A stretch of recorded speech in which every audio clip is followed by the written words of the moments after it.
현대어 성경 읽기 요나서 대부분의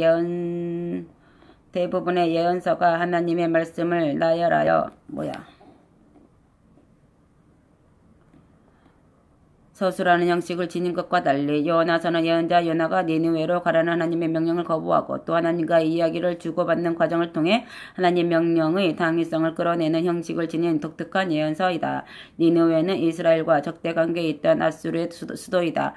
따라서 이방인들을 회개시켜 하나님의 영수와 구원을 얻게 하라는 이 책의 주제는 곧 하나님의 국률이 온 인류에 미친다는 것을 역설하고 있다. 요나가 밤낮 사흘을 그 물고기 뱃속에서 지낸 일은 그리스도의 죽음, 매장, 부활의 예표를 할 수 있다. 아멘. 요나 1장 예언의 사명에 반응하는 요나. 여호와께서 아미떼의 아들 요나에게 이런 지시를 내리셨다. 너는 일어나 저 큰 도성 니느웨로 가서 그들에게 나의 말을 이같이 전하여라. 너희의 죄악이 내 앞에까지 치솟아 올랐기 때문에 내가 이제 너희를 멸망시킬 작정이다. 그러나 요나는 여호와의 얼굴을 피하여 도망하였다.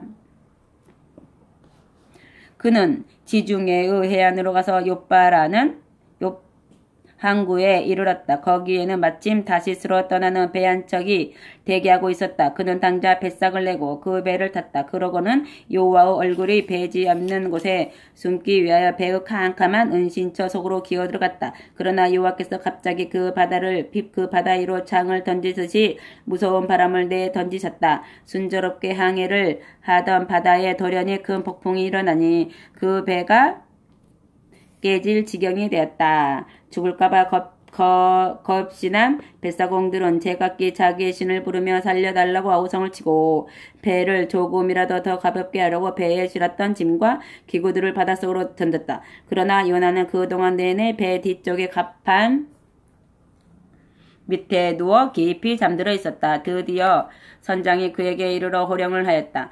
이런 때 당신은 어떻게 잠을 잘 수가 있어? 일어나서 당신의 신에게 부르짖으시오. 혹시 그 신이 우리에게 긍휼을 베풀어 우리를 살려주실지? 아오? 사람들은 집으로 만든 제비를 뽑아서 자기들 중에서 누가 신들에게 죄를 지어 이토록 무서운 폭풍을 유발시켰는지 알아보기로 했다. 거기서 요나가 짧은 제비를 뽑았다. 사람들이 요나에게 물었다. 그대가 무슨 짓을 했기에 우리에게 이토록 무시무시한 폭풍이 닥치게 되었소? 그대 이름이 무엇이며 직업이 무엇이오? 어디서 오는 길이오? 고향은 어디오? 어느 민족에 소속되어 있소? 요나가 대답하였다. 나는 히브리 사람입니다. 나는 여호와를 그 하늘의 하나님을 바다의 육지를 만드신 그분을 숭배합니다. 그리고 요나는 자기가 지금 여호와 얼굴을 피하여 멀리 도망하고 있다는 것을 그들에게 말했다. 그들은 이 말을 듣고 몹시 무서워 떨면서 물었다. 그대는 왜 이런 짓을 하였소? 그러는 사이에 바다에는 더욱더 심한 파도가 일었다. 그들이 요나에게 물었다. 저 바다가 잔잔해지려면 우리가 그대에게 어떻게 해야 옳겠소? 요나가 그들에게 대답하였다. 나를 들어서 저 바다 속으로 던지시오. 그러면 저 바다가 다시 잔잔해질 것입니다. 나 때문에 이 무서운 폭풍이 일어난 것인 줄을 내가 알고 있습니다. 선원들은 배를 육지에 대어 보려고 더 세게 노를 저었지만 그렇게 할 수가 없었다. 파도가 더욱더 무섭게 그들의 머리 위로 치솟아 올랐기 때문이다. 마침내 그들은 요나의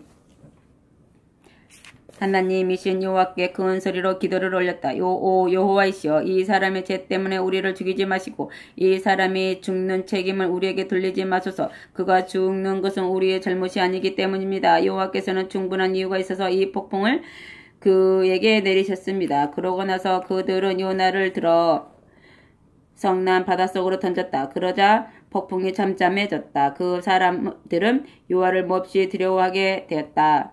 그들은 여호와께 제물을 바치고 그를 섬기기로 서약하였다. 요나의 구출. 그 사이에 여호와께서는 이미 그 물고기 한 마리를 지정하여 두었다가 요나를 삼키게 하셨다. 그래서 요나는 사흘 동안 밤낮을 그 물고기의 뱃속에 있었다. 아멘. 2장. 그때 요나는 그 물고기 뱃속에서 자기의 하나님 여호와께 기도를 올렸다. 내가 꽉 막힌 곳에서 주께 부르짖었더니 주께서 대답해 주셨습니다. 내가 죽음의 뱃속에서 살려달라고 외쳤더니 주께서 나의 소리를 들으셨습니다. 주님이 나를 바닷속의 깊은 곳으로 던져서 그 물결이 나를 에워싸게 하셨습니다. 주님이 보내신 포효하는 물결과 부서지는 파도들이 모두 내게로 밀어닥쳤습니다. 그때 내가 아뢰었습니다. 오 주님, 주님 앞에서 내가 쫓겨났습니다. 내가 어떻게 다시 주님의 거룩한 성전을 바라볼 수가 있겠습니까? 물이 나를 목까지 둘러싸고 내가 깊은 바다에 꼭 붙잡혀 들어갔습니다. 내 머리에는 바다 풀들이 휘감겨 있습니다. 나는 바다 밑에서 솟아오르는 산들의 뿌리에까지 내려갔습니다.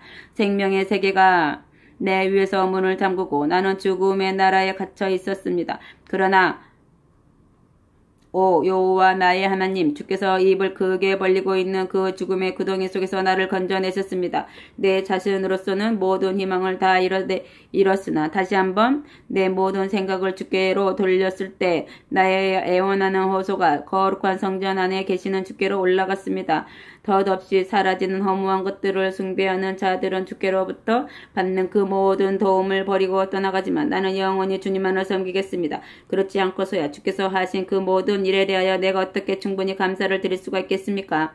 내가 서약한 모든 약속을 확실히 지키겠습니다. 여호와께서 나를 살려주셨기 때문입니다. 그러자 여호와께서 그 물고기에게 지시를 내리셨고 물고기는 요나를 해변에 뱉어내었다. 아멘. 3장 니느웨의 회개가 하나님의 용서. 회개와 하나님의 용서. 그때 여호와께서 요나에게 두 번째로 이런 지시를 내리셨다. 너는 일어나 저 큰 도성 니느웨로 가서 내가 이제 네게 일러줄 말을 그들에게 전하여라. 그래서 요나가 여호와의 말씀에 순종하고 니느웨로 갔다. 니느웨는 매우 큰 도성이어서 그 도성을 걸어서 돌아보려면 사흘이나 걸렸다. 마침내 요나가 그 도성 안으로 들어가 하루 동안 걸어다녔다.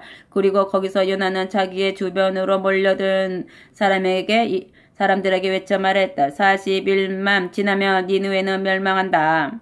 그러자 니느웨 사람들이 하나님을 의지하였다. 그들은 금식을 선언하고 가장 높은 사람에서 가장 낮은 사람에 이르기까지 모두 조상 때나 입는 굵고 거친 베옷을 입었다. 요나가 선포한 말씀이 니느웨의 왕에게 보고되었을 때 왕은 자기의 보좌에서 일어나 통치자의 화려한 예복을 벗고 베옷을 입은 다음 티끌 속에 앉았다. 그러고 나서 왕은 자신과 자기 대신들의 이름으로 니느웨 도성의 조서를 선포하였다. 어느 한 사람도 무엇을 먹어서는 안 된다. 짐승들까지도 불을 뜯어 먹거나 물을 마셔서는 안 된다. 사람이든 짐승이든 모두 베옷을 입고 오직 하나님께 힘을 다하여 부르짖어야 한다. 그리고 각자 자기의 악한 길에서 돌아서고 폭력과 강탈에서 손을 떼어야 한다. 혹시 하나님이 우리를 살려두기로 마음먹고 자신의 이글거리는 분노를 돌이키심으로 우리들이 멸망하지 않게 될는지 누가 알겠느냐? 그런 다음 그들은 실제로 그 흉악한 길에서 돌아섰다. 그런 행실을 하나님이 보시고 그들을 멸망시키려던 자신의 계획을 포기하고 재앙을 내리지 아니하셨다. 아멘. 예언자의 분노. 4장 예언자의 분노. 하나님이 그렇게 계획을 변경시키시자 요나는 잔뜩 화가 났다. 그는 주께 불평하는 소리를 질렀다. 아이고 주님, 제가 고향 땅에 있을 때 이렇게 될 것이라고 말씀드리지 않았습니까? 그래서 제가 다시스로 도망치려 했던 것입니다. 주님은 은혜롭고 자비로운 하나님이시오. 노를 더디 되시고 불쌍히 여기시는 마음이 많으셔서 그 악한 백성을 멸망시키려고 세웠던 계획을 쉽게 취소하시리라는 것을 제가 알고 있었기 때문입니다. 그러니 이제 주님 제발 저를 죽이십시오. 제가 그들에게 전해준 일들이 전혀 이루어지지 않을 바에야 사는 것보다 차라리 죽는 것이 좋기 때문입니다. 그러자 주께서 방문하셨다. 네가 화를 내는 것이 옳은 일이냐? 요나는 그 도성을 나가 동쪽으로 가서 나뭇잎으로 초막을 만들고 그늘 밑에 앉아서 니느웨 도성에 무슨 일이 일어났는가를 보려고 기다렸다. 요나가 만든 초막의 나뭇잎들이 모두 떼약볕에 시들어 버렸을 때 여호와 하나님께서 박넝쿨을 하나 지정해 두셨다. 그러자 그 박넝쿨이 급속히 자라 요나의 머리 위로 넓은 잎들을 펼쳐서 그늘을 마련해 주셨다. 요나는 화가 풀렸고 그 박넝쿨 때문에 매우 기뻐했다. 그러나 하나님께서는 다음날 동이 때 벌레를 한 마리 지정해 두셨다. 그러자 그 벌레가 박넝쿨을 다 갉아먹어서 박넝쿨이 시들어 죽었다. 햇볕이 쨍쨍 내리칠 때 하나님께서 뜨거운 동풍을 지정해 두셨다. 불타는 듯한 동풍이 불어오고 뜨거운 햇볕이 요나의 머리를 내리치자 요나는 마침내 기력을 잃고 쓰러졌다. 그래서 그가 죽기를 자청하면서 말하였다. 이렇게 살 바에야 차라리 죽는 것이 훨씬 더 좋겠습니다. 그러자 하나님께서 요나에게 다시 물으셨다. 네가 저 박넝쿨 한 포기 때문에 화를 내는 것이 옳은 일이냐?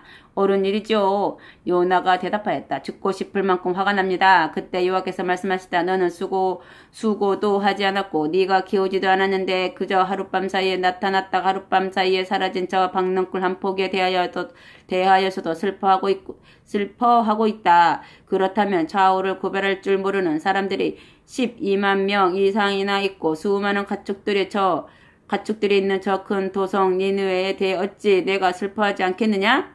아멘.